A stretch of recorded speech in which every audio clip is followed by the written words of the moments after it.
one of the things that, anytime you've got a guy that is struggling at all, it's easy to say that there's an individual and just changing an individual is going to make a difference. And I don't think that's the case. I think it's too early a sample size to really figure out if that's legitimate. But at the same time, I think he would be the first to tell you that, making more shots is helpful. And I think that will start with, a couple of paint makes.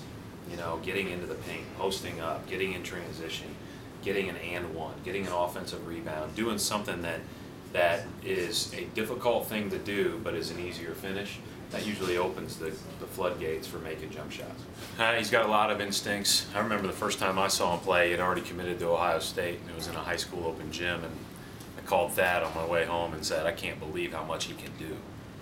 Not just rebounding, but shooting, passing, playing.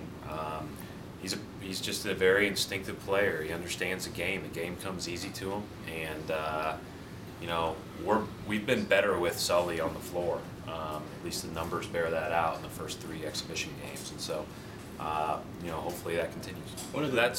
That's giving a guy who is not only a vet but a guy who tallies up those bumps and bruises along the way with the way he plays. And so I think that's the prudent thing to do here in the preseason with him. Well, I don't think there's many people that would question either of those two things with regard to an NBA level. I think the only question you would get is his height. But I think that he's proving that he can overcome that. I think he's a really tough kid, and I might have said this the other day. Coaches all really like guys that really get in the gym regardless of outcome and work on their games and want to be really good and care about winning and losing, and he does, and you can tell just from being around him a short amount of time. You can tell he does.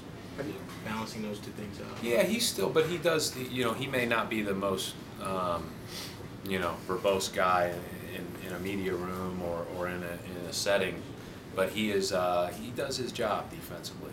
If he's supposed to call something out, he calls it out, and he's pretty reliable in that regard. I haven't had any complaints with that. I thought he did a good job with that.